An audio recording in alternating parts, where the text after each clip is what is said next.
How's everybody doing? I'm sorry this is late. This is quite late, but this is the TNA Impact thoughts. I want to get this out there, even though it's late, because I want to show TNA some love. I want to thank TNA for having this night of wrestling, for creating the excitement that we had from this experience. And I definitely would like to see them move permanently to Monday nights, despite the fact that I did have some problems with this show. I enjoyed the show for what it was, but I just do not think it will have the effect that it should have.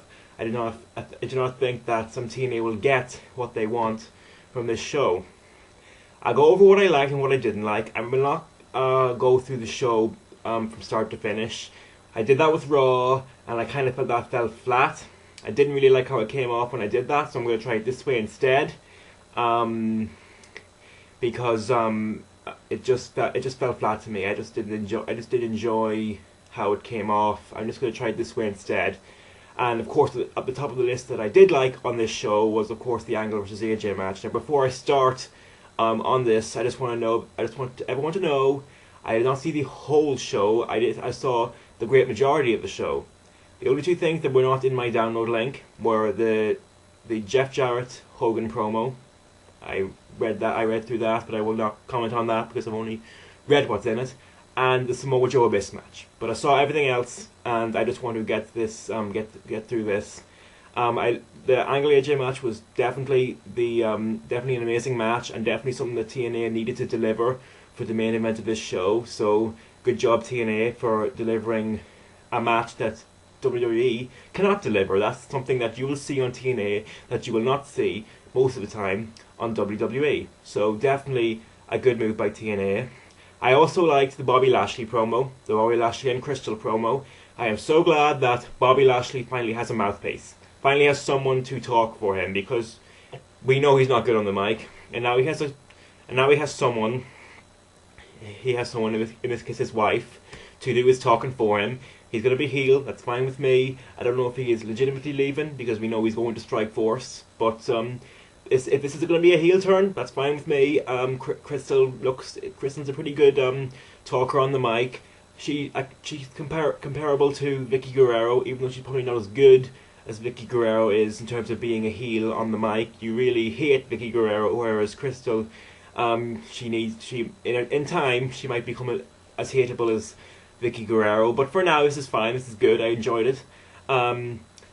What they brought with Angle versus AJ in terms of something that you will not get on WWE as often as you should, they should have brought that with the opener. On the unopposed hour, they should have brought it with the Steel Asylum. Now the Steel Asylum, it's an X Division style match. It's basically Ultimate X in a cage. That's basically what it is. And they could have showcased the X Division guys, and so that, okay, this is different, you're not going to get this in WWE.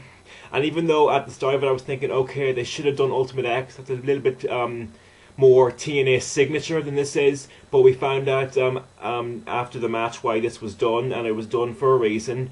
The match sucked.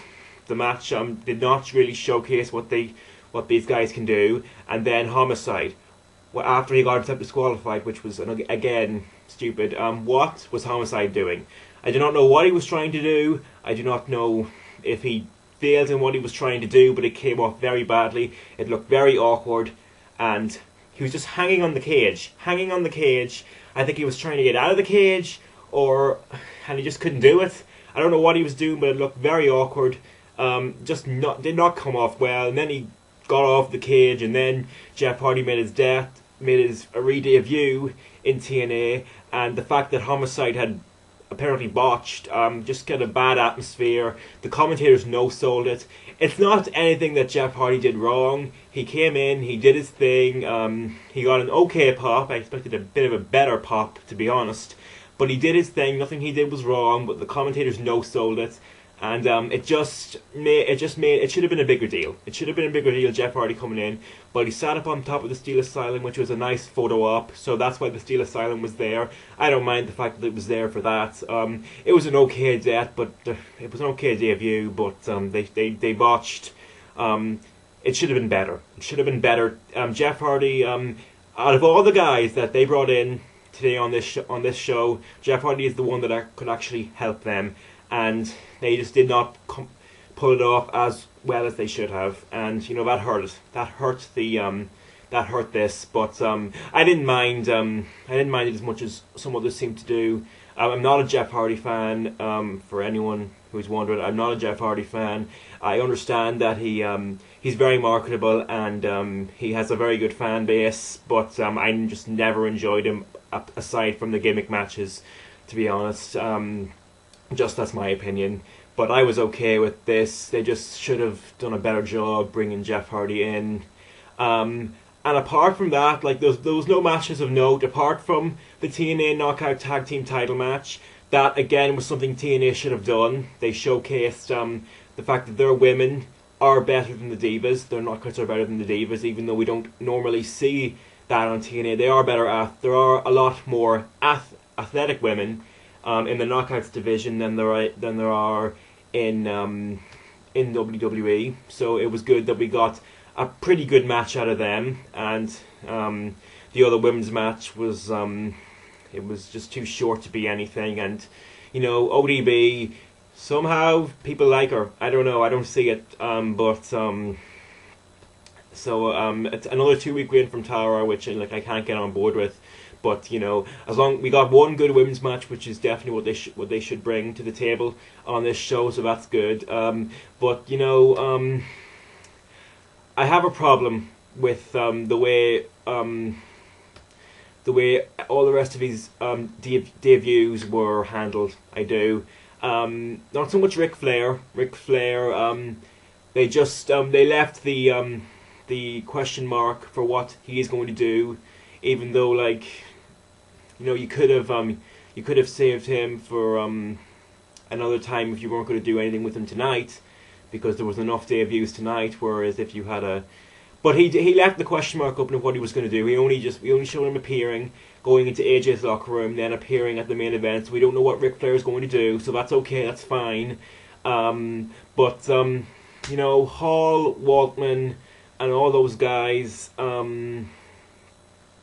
You know, I don't mind them as non-wrestling personalities because like that's what they're like. In this day and age, Scott Hall, you know, he won't be able to carry a match, but he still has the personality. So, but this show was just solely focused on non-wrestling personalities, and the storyline they started with, you know, Hall, Waltman, and Nash. They wanted to reform the NWO, and Hogan said no. And you know that suggests a power struggle storyline between Hogan and Dixie, who are partners, and these guys who want Hogan on their side so they can go back to the good days of the NWO. But that's the same storyline from WCW. Yes, I do know from WCW. It's the same storyline, and much less that would be okay. That would be okay if a power struggle storyline. Sure, we've seen different variations of that over the years. But it's the same people. It's the same people, and that just eliminates any chance of it being fresh. It does. It really does. If it were different people, if there were different people involved, then it would be semi-fresh. It would be fresh enough to pull it off. But it was the same guys. It was the same guys we saw, at least that were seen in WCW. I've seen old WCW where, like, you know, Hall, Nash, and Waltman, like, they're the same guys that have done power struggle storylines before. So, now can we get excited about this storyline when it's rehashed storyline? It's a rehashed storyline. You know, the ending, Foley getting beat down by Hall, Nash, and Waltman. Like, how many times have we seen three guys like that beat someone down to end the show? It's been seen. It's been seen before. If there were different guys in the struggle for power, I know like we don't know what's going to happen with Foley or Jarrett, but you know, I don't know. I couldn't get on board with it, to be honest. I just could not get on board with it. Now maybe the next show will give me a pleasant surprise. Maybe it'll be good. But to be honest, watching this, I just felt like, okay, it's like a wrestling reunion show. It feels like a one-off show when it should be presenting something different. It should be presenting something different when it's just presenting the same guys staying hanging from the rafters. Where have we seen that before? You know, Hall, Nash, Waltman, Bischoff, Hogan, Flair, they don't mean much in the normal scheme of things. They needed to showcase the wrestlers more. Like Angle and AJ got a chance to do their thing, which is great. That's great, but you know, it just felt like a wrestling reunion, and the storylines they started they're rehashed. They're the same guys, the same storylines again. You know, I don't know. I just did not. It was enjoyable for this night, but it just did not give me a good feeling for the next week, for next show, to be honest.